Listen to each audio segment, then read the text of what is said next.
Hello there, everybody. I'm Mel Allen, and this is Baseball Collector.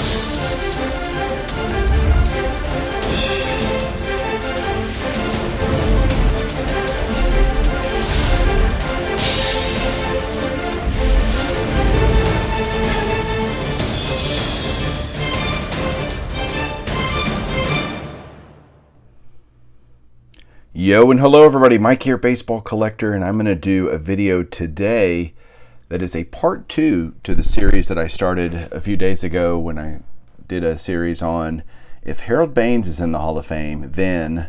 In the first video that I did, I highlighted 10 players that I think that have comparable or even better statistics than Harold Baines who got in this year via the Veterans Committee vote, and I'm going to do another version of that.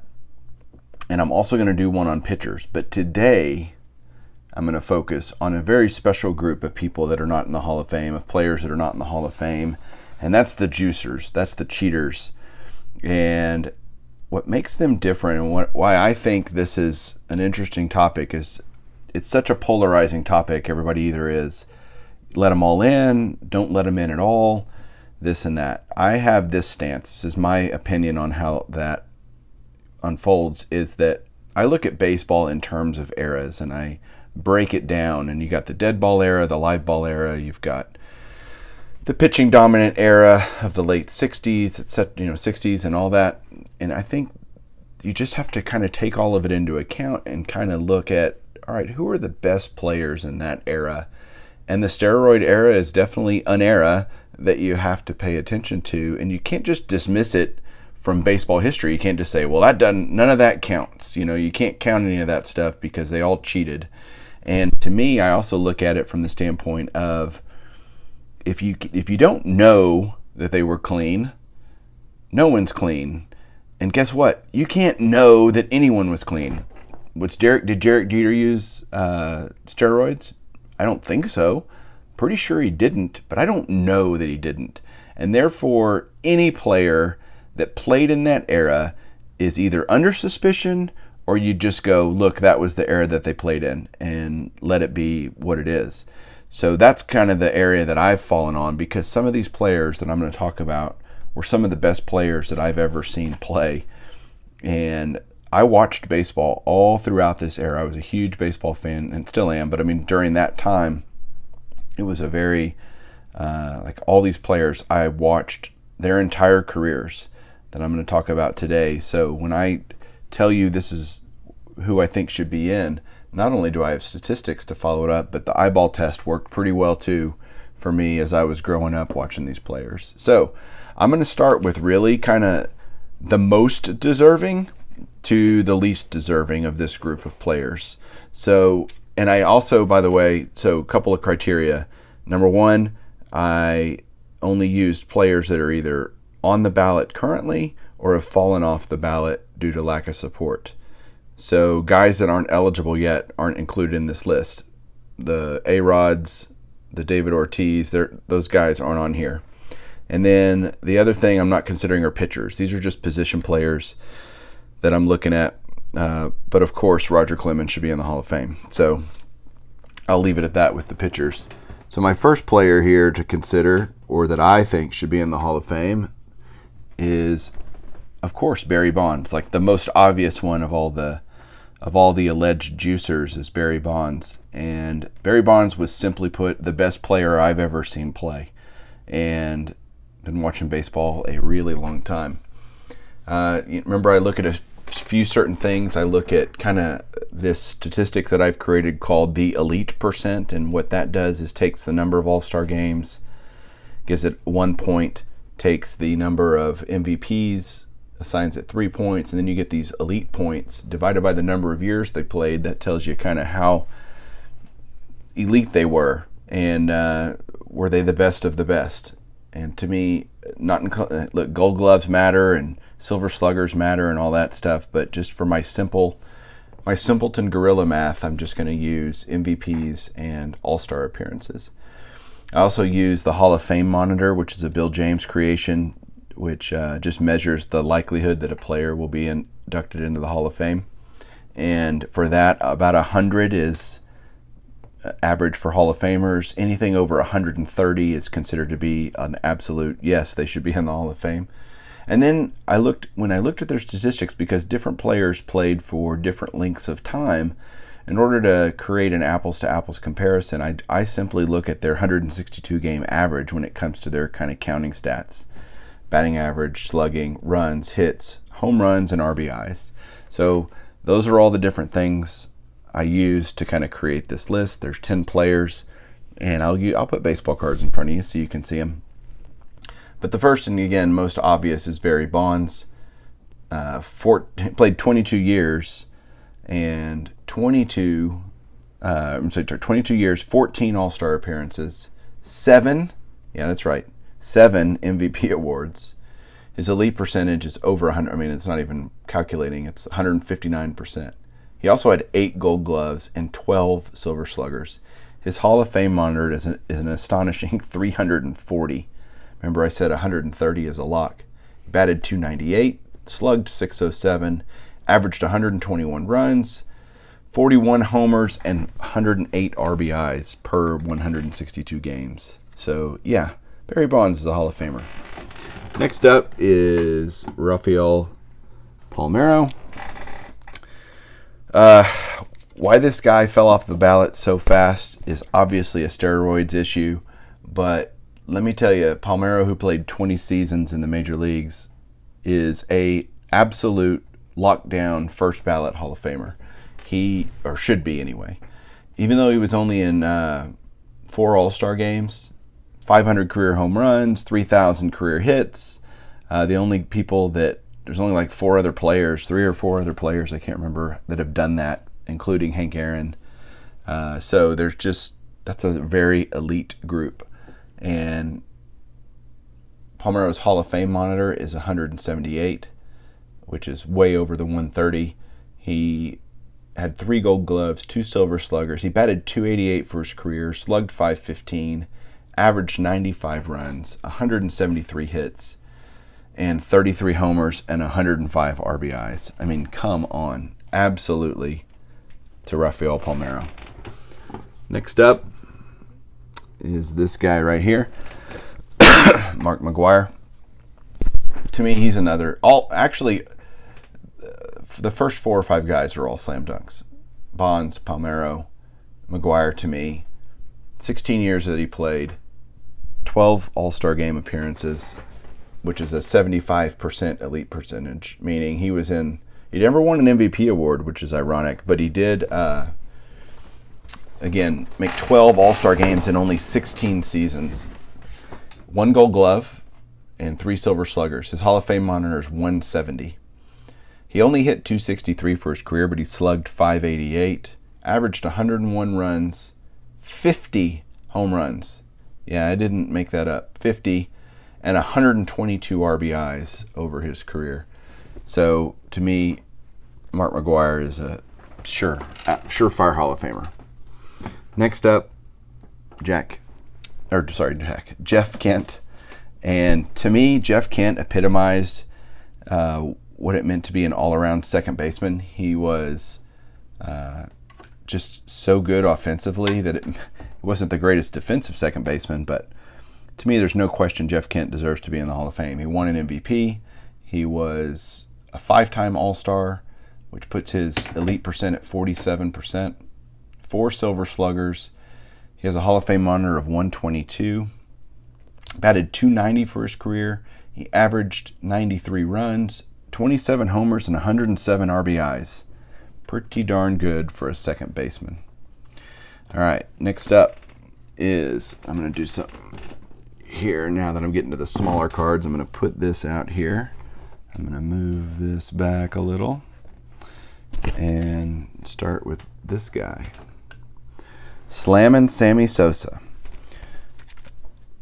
Everybody knows that in 1998, baseball was still suffering from the effects of the 1994 players' strike, and the McGwire-Sosa home run chase in 98 revived the love for baseball. Tainted as it might be, it did exactly that, and the game has not changed since. It's been all about home runs, and Sosa and McGwire were a part of that. Sosa did play 18 seasons. He had over 600 home runs in his career. He made 9 All-Star appearances, so his elite percent is way over 40%. 5 Silver Sluggers, a Hall of Fame monitor of 158, 292, or I'm sorry, what did I say on his Hall of Fame monitor? I was wrong. Let me start over. 18 seasons for Sosa, 7 All-Star appearances, 1 MVP, 55% elite percentage, 6 Silver Sluggers. His Hall of Fame monitor is 202, so way higher than McGwire. Batted .273, averaged 102 runs, 42 homers, and 115 RBIs. I mean, was Sammy Sosa pretty one-dimensional? Yes, he was, but there are plenty of players in the Hall of Fame that were one-dimensional within their careers, and to me, Sammy Sosa should be in the Hall of Fame.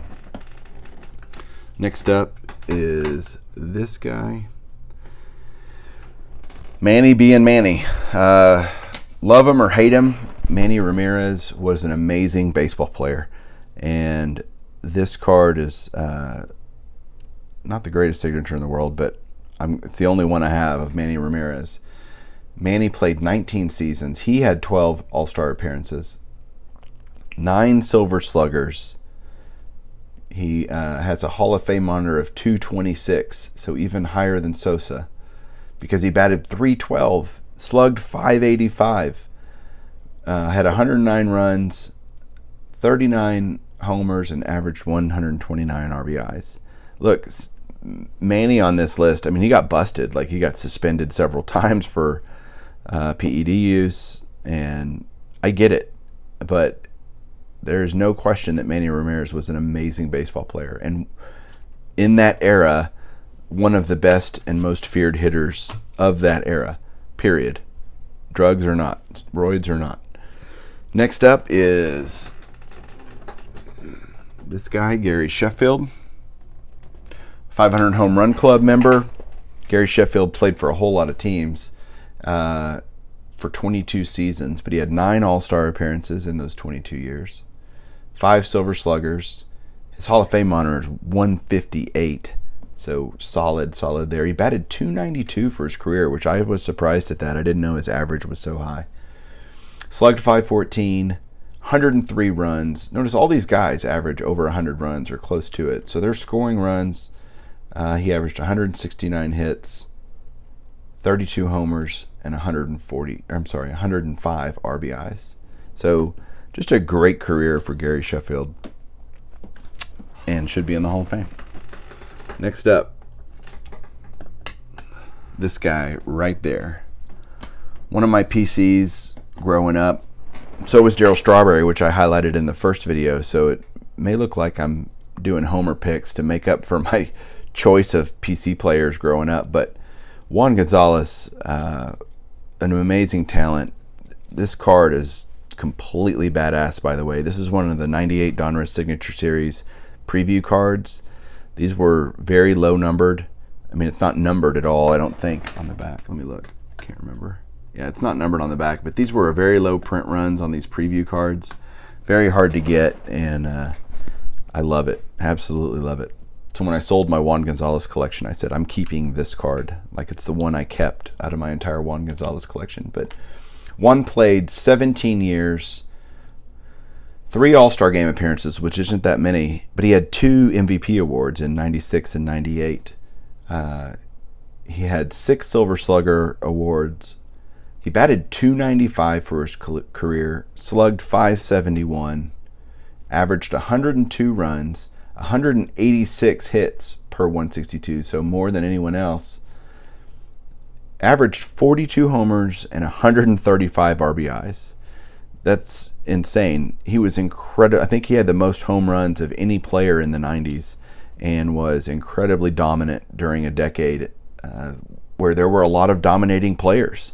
So, he was just better or as good as anyone else in the game at that time. Won 2 home run titles in the early 90s. So, to me, Juan Gonzalez should be in the Hall of Fame. 2 more players.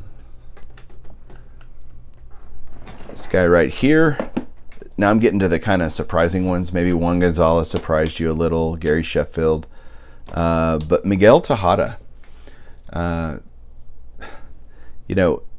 a weird career. I think he was suspended as well for PEDs. Someone can correct me in the comments below if he wasn't, but somehow I think he was, if I remember right. Played 16 years, 6 All-Star Game appearances. He won an MVP as well, 2 Silver Sluggers. His Hall of Fame monitor is 148. He batted .285, averaged 92 runs, 23 homers, and 97 RBIs. So in a time when you had Garcia Parra and Jeter and A-Rod all playing shortstop, this guy hung with them for sure. He was absolutely an incredible ball player, and I think deserves to be in the Hall of Fame. The last player, I don't have anything. I literally don't have a single card of the last guy, but I'll put his statistics here and you guys can read them. But it's Albert, don't call me Joey Belle. And Albert Belle only played 12 seasons. He was sidelined by injuries and wasn't able to keep going. But what a beast. I mean, an absolute monster. He was so dominant during the 90s.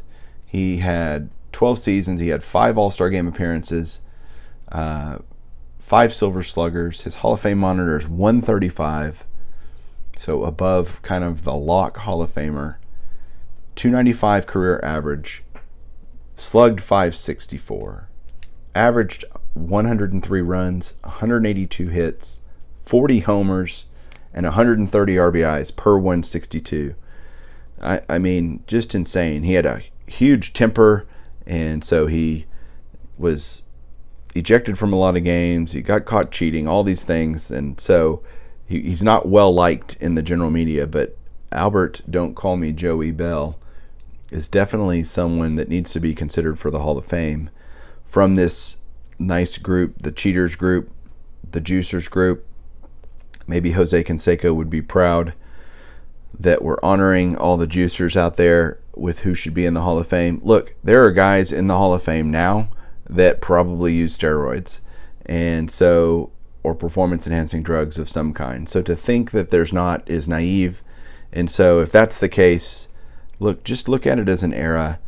Enjoy what these guys brought to the game, how they changed the game and played the game, and just run with it. Just be okay with it. So there you go, guys. That's my new list, part 2.